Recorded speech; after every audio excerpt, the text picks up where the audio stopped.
राधे राधे दोस्तों। आज हम आपको सुनाएंगे ऑफिस वाली बहू और सास की कहानी।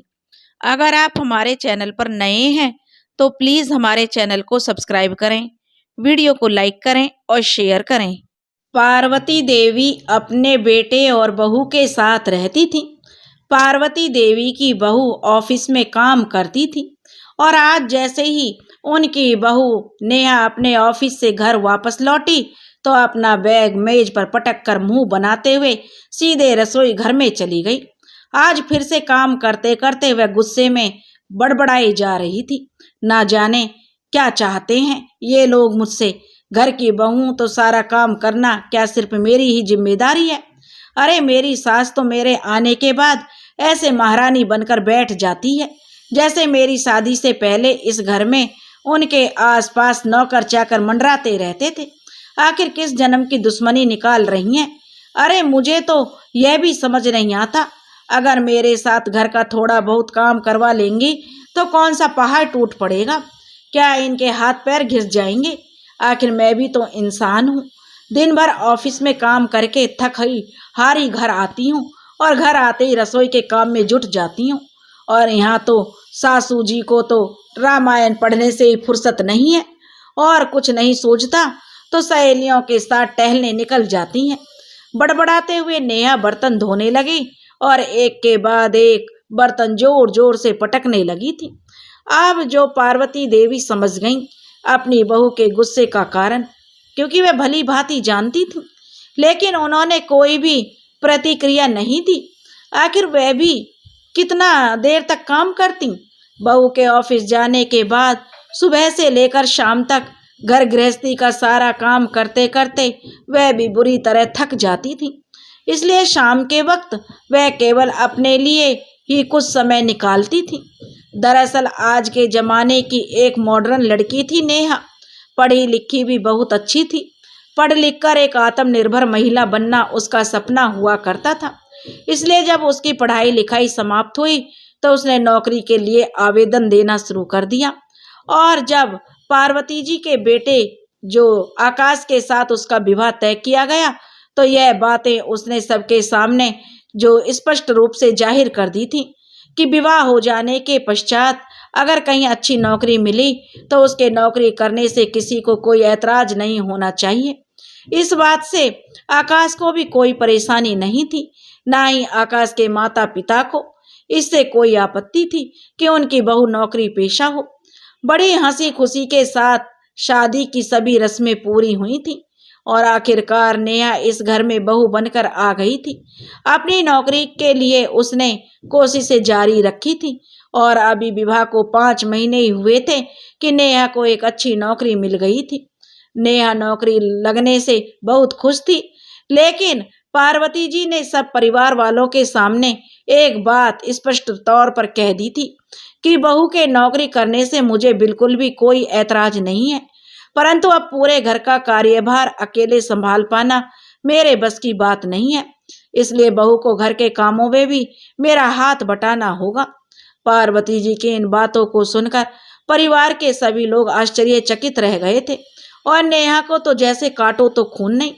फिर भी आकाश ने कहा, माँ आप तो जानती हैं नेहा को यह नौकरी कितनी मुश्किल से मिली है। हमें आपसे यह उम्मीद तो नहीं थी। तो पार्वती जी ने कहा, बेटा मेरे कहने का यह मतलब नहीं है कि घर का सारा काम बहू को ही करना होगा।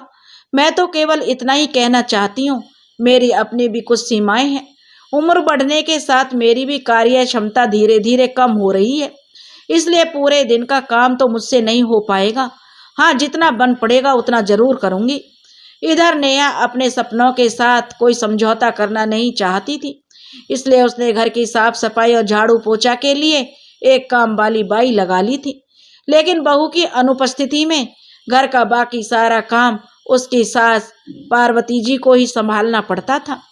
परंतु उसके घर लौटने के बाद उसकी सासू माँ कोई काम नहीं करके अपने लिए समय निकालती थी, इसलिए शाम के समय बाकी का सारा काम नेहा को करना पड़ता था और इस बात से उसे बहुत परेशानी होती थी। अपनी सासू माँ का थोड़ी देर के लिए आराम करना, बाहर टहलने निकल जाना या टीवी पर फेवरेट सीरियल देखना नेहा को बहुत अखरता था। जब भी नेहा अपनी माँ को फोन लगाती तो हर बार अपनी सासू माँ की बुराई करने लगती। अपनी माँ से बात करके मन का सारा गुबार हल्का कर लिया करती थी। समय धीरे धीरे बीतने लगा। अब उसकी शादी को 2 वर्ष होने को आए थे। आज नेहा के छोटे भाई के विवाह का दिन था। उसकी भाभी भी बहुत अच्छी खासी पढ़ी लिखी थी और नौकरी करती थी। बहू को घर में लेकर आने के साथ ही नेहा की माँ ने उसे लाड प्यार जताते हुए सबके सामने कह दिया कि मैं तो अपनी बहू को बेटी की तरह ही रखूंगी और एक माँ की तरह प्यार करूंगी। बहू घर में आने का मतलब ये बिल्कुल नहीं होता कि सास सारे काम छोड़कर हाथ पर हाथ धरकर बैठ जाए और बहू के सिर पर ही सारी जिम्मेदारी दे दे। आखिर बहुएं भी तो इंसान होती हैं। अब वह बेचारी नौकरी करेंगी या घर का काम, मैं तो अपनी बहू को पूरी छूट दूंगी। बहू के सिर पर हाथ रखकर उसे प्यार से सहलाते हुए नेहा की माँ ने कहा तो अपनी माँ के ऐसे विचारों को सुनकर नेहा बहुत प्रभावित हो गई और अपनी माँ की सोच पर गर्व करने लगी। फिर मुंह बनाते हुए सोचने लगी कि मेरी सास भी काश ऐसी होती, मेरे भाग्य भी मेरी भाभी के जैसा होता, मेरी सास भी मुझे समझ पाती, लेकिन मेरी किस्मत इतनी अच्छी कहाँ। मुझे तो बस अपनी सास के हुक्म के अनुसार चलना है। और यहाँ देखो मेरी माँ कितने खुले विचारों वाली है। शादी के बाद अगले दिन से ही जो नेहा की भाभी ने नौकरी पर जाना शुरू कर दिया। नेहा की माँ भी अपनी बहू के हर सुख दुख की सुविधा का ख्याल रखती थी। बहू के तैयार होने से पहले ही सुबह सारा खाना बनाकर रख देती थी, अपने बेटे और बहू का टिफिन पैक करके देती और उसके नौकरी से लौटने के बाद भी घर का सारा काम भी स्वयं करती। अपनी सास का इतना प्यार देखकर नेहा की भाभी को बहुत अच्छा लगता था। आए दिन अपनी सासू माँ से वह अपनी मनपसंद की चीजें बनवाने की फरमाइश करती रहती और नेहा की माँ भी उसकी हर फरमाइश को बड़े प्यार और मनुहार से पूरा करती थी। कुछ दिन तो बड़े खुशी से बीते, लेकिन जैसे जैसे वक्त बीतने लगा स्थिति बदलने लगी। दिन भर काम करते करते नेहा की माँ पूरी तरह थक कर टूट जाती थी और वहीं नेहा की भाभी को तो कोई काम करने की आदत ही नहीं थी।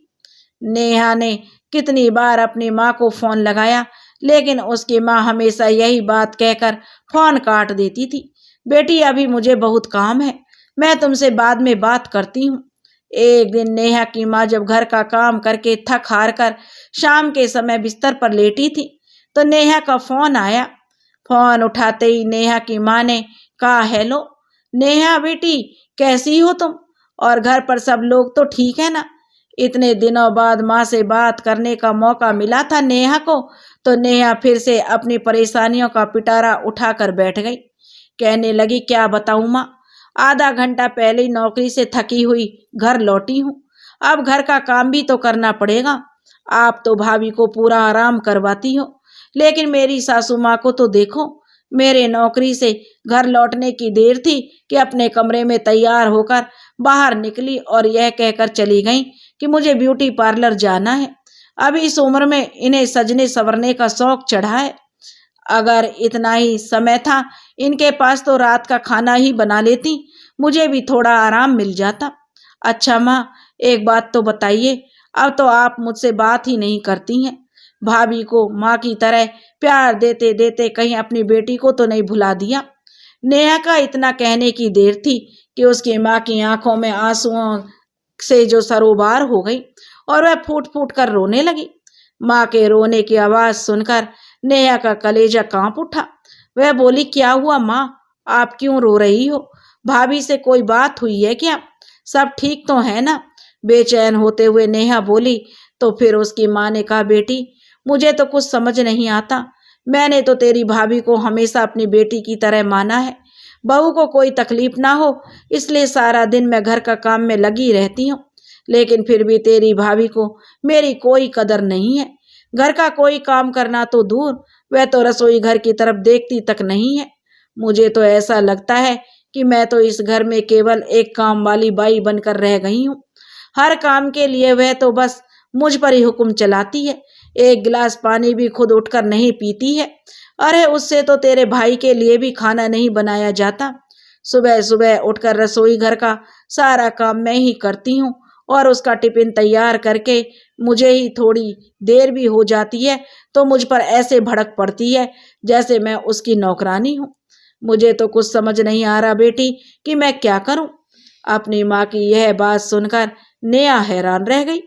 फिर उसकी माँ ने कहा, लेकिन बिटिया इस सब में गलती मेरी ही है। तेरे पापा ने मुझे कितनी बार कहा था कि मुझे बहू को उसकी जिम्मेदारियों का एहसास करवाना चाहिए, थोड़ा काम उसे भी करने देना चाहिए, लाड़ प्यार में इतनी छूट भी नहीं देनी चाहिए कि बाद में पछतावा हो। अब नेहा बेटी, आज मुझे एहसास हो रहा है तेरी सासू माँ ने सारी जिम्मेदारियां अपने सिर पर ना लेकर बिल्कुल ठीक किया था। घर का काम मिल बांट कर करने का उनका फैसला एकदम सही था। भले ही वह तुम्हें बुरी लगती हो, लेकिन यह बात भी बिल्कुल सही है बेटी कि हर इंसान को अपने लिए भी थोड़ा समय चाहिए होता है। अगर मैंने भी समधन जी की तरह समझदारी से काम लिया होता तो आज मेरी यह दुर्गति नहीं होती। मैं भी उनकी तरह आत्मसम्मान से जी रही होती और उम्र के इस पड़ाव में जीवन का भरपूर आनंद ले रही होती। अपनी माँ की बातें सुनते सुनते नेहा की आंखों में आंसू बहने लगे। अपनी माँ की हालत के बारे में सोच सोचकर उसका कलेजा फटा जा रहा था। कांपते हाथों से उसने फोन रखा और मन में विचारों का तूफान उमड़ रहा था। रह रहकर अपनी माँ की चिंता नेहा को सता रही थी। फिर स्वयं को संभालते हुए रसोई घर का काम करने के लिए जैसे ही वो कमरे से बाहर निकलने लगी तो देखा उसके ससुर जी हॉल में बैठे थे। तभी उसकी सासू माँ भी ब्यूटी पार्लर से वापस आई तो ससुर जी मुस्कुराकर चुटकी लेते हुए बोले, अरे भाग्यवान, अब तुम्हारी उम्र हो चुकी है और अब इस उम्र में भी तुम्हें ब्यूटी पार्लर जाने का क्या सूझी थी। अब पार्वती देवी हंसते हुए बोली, अरे आपको कैसे पता चला कि मैं ब्यूटी पार्लर गई थी? तो वे कहने लगे, तो और क्या, मैं नहीं जानता कि तुम्हारे बालों की सफेदी अचानक कहाँ गायब हो गई है। लेकिन एक बात तो बताइए जो पार्वती जी, अब इस बुढ़ापे में सज संवर कर क्या करोगी? फिर पार्वती देवी मुस्कुराते हुए बोली, अरे मेरा दिल किया तो चली गई ब्यूटी पार्लर। जानते हैं, सजने संवरने का शौक तो मुझे पहले से ही था, लेकिन सारी उम्र घर की जिम्मेदारियों में उलझ कर निकल गई। अच्छा, तो उनके पति बोले, तो बुढ़ापे में अब आप अपने शौक पूरे करने चली हैं? आप अपने पति के, जो उनके पति ने फिर से उन्हें चिढ़ाते हुए कहा, तो पार्वती जी बोली, किसने कहा कि बुढ़ापे में अपने शौक पूरे नहीं किए जा सकते? अरे यही नजरिया तो बदलने की जरूरत है। उम्र का हर पड़ाव एक नए अनुभव और नई चुनौतियां और नई ख्वाहिशें लेकर आता है, परंतु जिंदगी के हर पड़ाव में हमें तो बस जिंदगी का मजा लेना चाहिए। अरे हाँ, एक बात तो मैं आपसे कहना ही भूल गई, कल से पास वाले पार्क में योगा क्लासेस शुरू होने जा रही हैं। पार्वती जी ने कहा तो उनके पति बोले, अच्छा जी, तो अब हमारी श्रीमती जी योगा क्लासेस भी अटेंड करने वाली हैं? फिर पार्वती जी ने कहा, जी हाँ, और मैं अकेली नहीं, हम दोनों। फिर अपने पति के पेट पर हल्की सी थपकी देकर उन्हें छेड़ते हुए कहने लगी, देखिए तो तोंद बढ़ती जा रही है आपकी, और ऐसे में मैं फिट दिखूंगी तो लोग आपका ही मजाक बनाएंगे। यह बातें करते हुए दोनों पति पत्नी हंस पड़े। इधर अपने सास ससुर की यह बातें सुनते हुए नेहा के चेहरे पर गुस्से की अपेक्षा एक प्यारी सी मुस्कान तैर गई। फिर दिमाग में ख्याल आया कि आखिर मेरी सासू माँ गलत कहाँ थी। विवाह के बाद एक औरत को घर की जिम्मेदारियां और अपने बच्चों से वक्त ही कहाँ मिल पाता है, और यदि अब वे अपने शौक या अपनी हॉबी को समय देना चाहती हैं तो इसमें कोई बुराई नहीं है। आखिर उन्हें भी तो दुनिया की ताजी हवा के झोंकों का स्पर्श पाने का अधिकार है। उन्हें भी तो दुनिया की ताजी हवा के झोंकों का स्पर्श पाने का अधिकार है। इस उम्र में आनंद से जीने का अधिकार होता है। हर औरत अपने परिवार और बच्चों के लिए जीती है, लेकिन जब उन्हें अब समय है तो उन्हें अपने लिए भी समय देना चाहिए, इसमें कोई बुराई नहीं है। दोस्तों, अगर आपको यह कहानी पसंद आई हो तो प्लीज़ हमारे चैनल को सब्सक्राइब करें, वीडियो को लाइक करें और शेयर करें। राधे राधे।